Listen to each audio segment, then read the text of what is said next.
સમાનતાની ધારાની વાત થાય છે, યુસીસી ની વાત થાય છે ને અમારા લોકો સાથે તો કોઈ રોટી બેટીનો વ્યવહાર નથી કરતું. તો અમે એક બેન ને વિદ્યાનગરથી એક ભાઈ લઈ આવેલો, કેટલી પોલીસ અહીંયા ઉતારી દીધેલી, કેટલા લોકો આવેલા, અમારી છોકરીને મારી નાખવાની છે પણ આદિવાસીને નથી આપવાની, એવું મારા નજર સામે લોકો બોલ્યા છે. બીજા લોકોની હવે નજર આપણી જમીનો પર છે. આ ગ્રીન કોરિડોર કઈ તમારા મારા માટે નથી બનાવવાના કે ચૈતરભાઈ ને આદિવાસી લોકો આ રોડ પર ફરશે એટલે આપણે બનાવી આપીએ છીએ, એવું લાગે છે તમને? નમસ્કાર. હાલ સાપુતારાથી સ્ટેચ્યુ ઓફ યુનિટીના ગ્રીન કોરિડોર મુદ્દે રાજકારણ ગરમાયું છે. ત્યારે ચૈતર વસાવાએ અનેક ગામના સરપંચો સાથે મુલાકાત કરી હતી. આ સભા દરમિયાન તેઓ આદિવાસી સમાજને ટકોર કરતા એક ઉદાહરણ આપ્યું હતું, જેમાં કિંજલ દવેની વાત કરી હતી કે થોડા દિવસ પહેલા હું સમાચાર જોતો હતો, બેન કલાકાર છે, કિંજલ દવે બ્રહ્મ સમાજમાંથી છે. એ બેન કોઈ શાહ પરિવારમાં સગાઈ કરતા તેમના બ્રહ્મ સમાજ તેમના આખા પરિવારને સમાજ બહાર કરી દીધા. જોયું ને તમે? આજે આદિવાસીની બેન દીકરીઓને તમામ સમાજ લઈ જાય છે, ત્યારે આપણા ગામના છોકરાઓ ભણી ગણીને નોકરી મેળવીને આવે છે, તેમને પરણવાનું હોય છે તો બીજા જાતિવાળા આપણા લોકોને કોઈ બેન દીકરી આપે છે? એવા સવાલ કરતા દાખલો આપ્યો હતો. એક સમાનતાની ધારાની વાત થાય છે, યુસીસી ની વાત થાય છે અને અમારા લોકો સાથે કોઈ રોટી બેટીનો વ્યવહાર રાખતું નથી.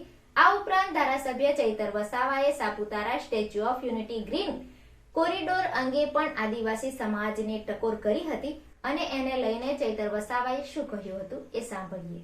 થોડા દિવસ પહેલા હું સમાચારમાં જોતો હતો, કોઈ બેન આપણે કલાકાર છે કિંજલ દવે ને બ્રહ્મ સમાજમાંથી આવે છે, એ બેને કોઈ શાહ પરિવારમાં લગ્ન સગાઈ કરી તો એમના બ્રહ્મ સમાજે આખા પરિવારને પોતાના સમાજમાંથી બહાર કરી દીધો. જોયું ને તમે?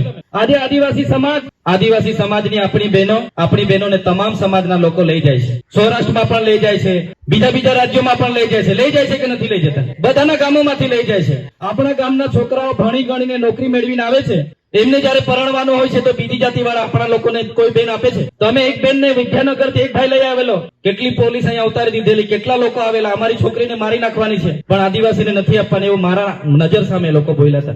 સમાનતાની ધારાની વાત થાય છે, યુસીસી ની વાત થાય છે ને અમારા લોકો સાથે તો કોઈ રોટી બેટીનો વ્યવહાર નથી કરતું. બીજા લોકોની હવે નજર આપણી જમીનો પર છે. આ ગ્રીન કોરિડોર કઈ તમારા મારા માટે નથી બનાવવાના કે ચૈતરભાઈ ને આદિવાસી લોકો આ રોડ પર ફરશે એટલે આપણે બનાવી આપીએ છીએ, એવું લાગે છે તમને? આ ગ્રીન કોરિડોર તમારા ને અમારા માટે બને છે, બહારના લોકો ને અહીંયા લાવવા માટે બને છે. આવનારા દિવસોમાં સોસાયટીઓ બનશે. માલસામોટમાં ગયા વર્ષે વન મંત્રી મુકેશભાઈ પટેલ, યાદ છે ને બધાને, 400 કરોડનો પ્રોજેક્ટ લઈને આવ્યા હતા. 302 એકર જમીન હાઉસિંગ સોસાયટીને આપી દીધી છે. પૂછી લો માલસામોટ વાળા, ટેટાભાઈ ને આ બધા સભ્ય બેઠા છે. 302 એકર જમીન જે આપણા લોકોના ઘર છે, જુવાર કરે છે, તુવેર કરે છે, મકાઈ કરે છે, ડાંગર કરે છે, એવી 302 એકર જમીન આપણા લોકોની હાઉસિંગ સોસાયટીઓને બારોબાર આપી દીધી. કોઈ ગામવાળાને નહીં પૂછ્યું, કોઈને નહીં પૂછ્યું. ત્યારે આ જ પ્રકારની આ સરકારની વૃત્તિ છે, ત્યારે એની સામે આપણે એક થવું પડશે.